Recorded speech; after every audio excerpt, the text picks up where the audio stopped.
KHOU 11 News starts now. Break. Right now, we're getting new details on a homeowner who vanished. Skeletal remains were found in a home in the Heights. Why neighbors think it may be the remains of the former owner.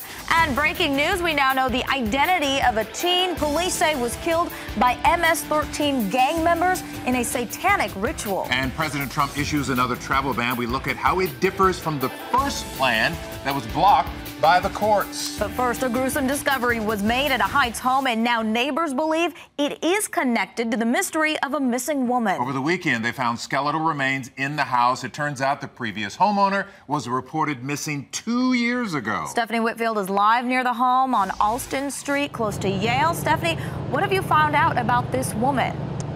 Well, medical examiners are still working to identify the remains, but as soon as neighbors saw headlines that a body was found here over the weekend, they say they knew exactly who it was. That's terrifying. It's so sad, and it's scary that we were right there. We were right there, yeah. And we didn't know. For 2 years, April Idell and her family lived in the Heights, right across the street from the home where skeletal remains were found in the walls over the weekend. Neighbors say the woman who used to live here, Mary Cerruti, had been missing for years. I passed by there every day, so I just always saw things piling up, and I thought, for the longest time, I thought maybe she was out of town or something.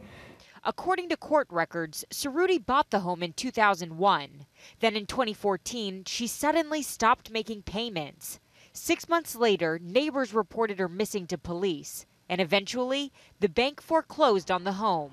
When those fire trucks were there, they said the smell was so bad in the house, they figured it was from the cats, because God knows how long they had been in there without food or water, and they had said that they found several bodies of cats. It wasn't until last weekend that new renters made the gruesome discovery. Investigators say they were moving things into the attic when a loose board revealed bones between the sheetrock in the kitchen. I don't know what we could have done more, but I wish we had. I wish we had talked to her more. I wish we had at least said, hey, here's our numbers. If you need anything, give us a call, Again, investigators are still waiting on an official ID from medical examiners, and they tell us that autopsy report will also give them a better idea if there was any foul play in this case or if it was just a terrible accident. Reporting live in the Heights, Stephanie Whitfield, KHOU 11 News. We've got breaking news now. Investigators say a girl killed by gang members is Genesis Cornejo, a teenager who disappeared from Jersey Village back in January. Now, the family suspected it was their daughter when we first reported on the story last week, but officials didn't confirm her identity until today. Prosecutors say Cornejo was shot by these two MS-13 gang members, Miguel Alvarez Flores and Diego Hernandez Rivera. The man accused of breaking into a memorial apartment and sexually assaulting a woman was denied bond in court this morning. The suspect, Bryce Scott, had recently been released from federal prison.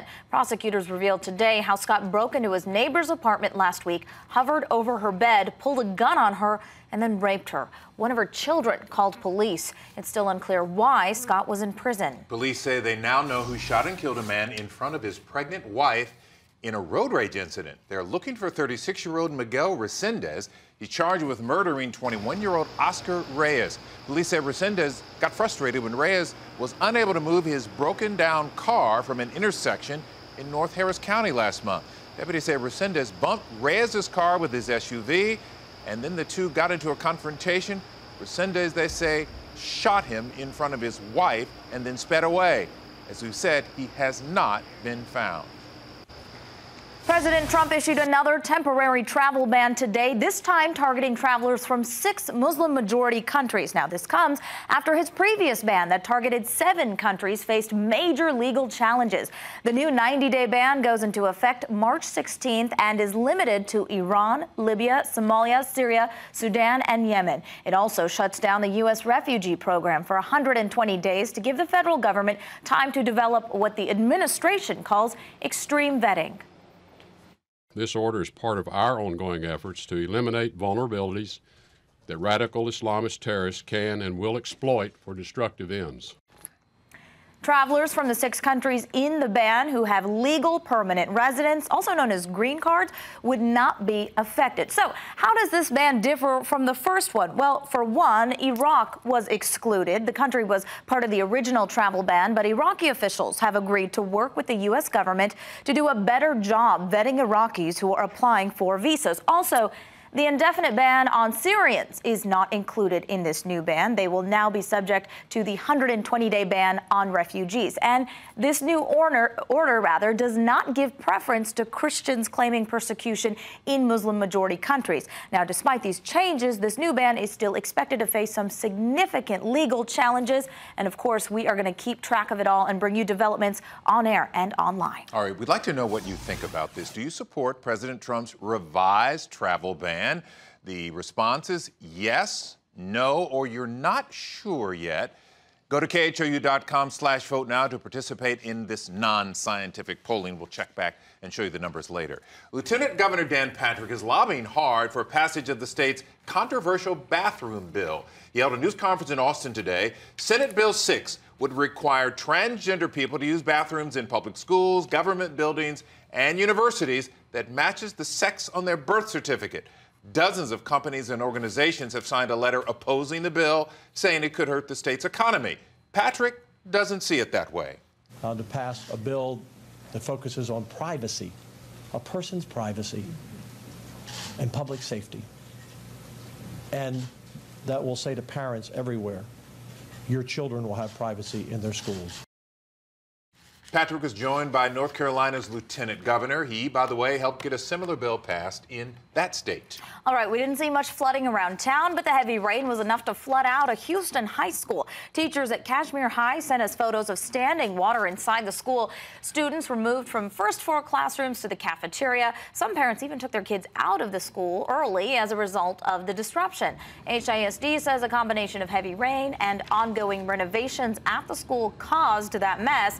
We'll have more on this story coming up at 4:30. But in the meantime, rain, go away. It seems it shows up every year, just in time for the rodeo, which starts tomorrow. Brooks, what about tomorrow? Well, tomorrow we've got thunderstorms on the way. Today was a little bit of a preview of those highly isolated downpours.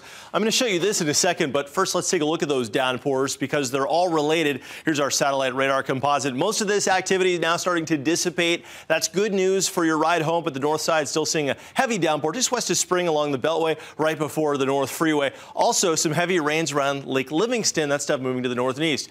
Here's a look at the current satellite image from a satellite called GOES 15. Now, I typically don't get so technical by naming the satellite, but this is significant because this jittery loop that we've all seen for the last 20 or 30 years is soon going to change. In fact, this November, NASA has launched a satellite that will go operational. So this will become imagery we can see every day, just like that. Instead of a jittery loop, it'll be nice and smooth. Another thing that's really cool with this new satellite is that we can see lightning with this in almost real time. So we're used to seeing a satellite looping. This is what a real-time satellite image looks like as if you were in space. And do you see these little flashes? These are actually lightning bolts. This was an image taken from yesterday with those big thunderstorms. Each little pop is what lightning looks like from space. And another cool thing is that NASA has not only been giving out some of these preview images to show us what's to come in November, but they've been centered right here over Houston. In fact, this is the coastline. That is Houston. All right, guys, coming up, I'll show you when a cold front comes through tomorrow and how long that rain will last, plus the rest of the work week forecast. Gotcha. Thank you, sir. Saddle up, rain or shine. The rodeo kicks off tomorrow. And who doesn't love baby animals? Well, next, we're going to take you live to NRG Park to check out what goes on at the rodeo's birthing center. And the rodeo is now scrambling for a musical act after a big name suddenly pulls out. Plus, how an error at the Woodlands Marathon has some runners racing to find another qualifying event for Boston.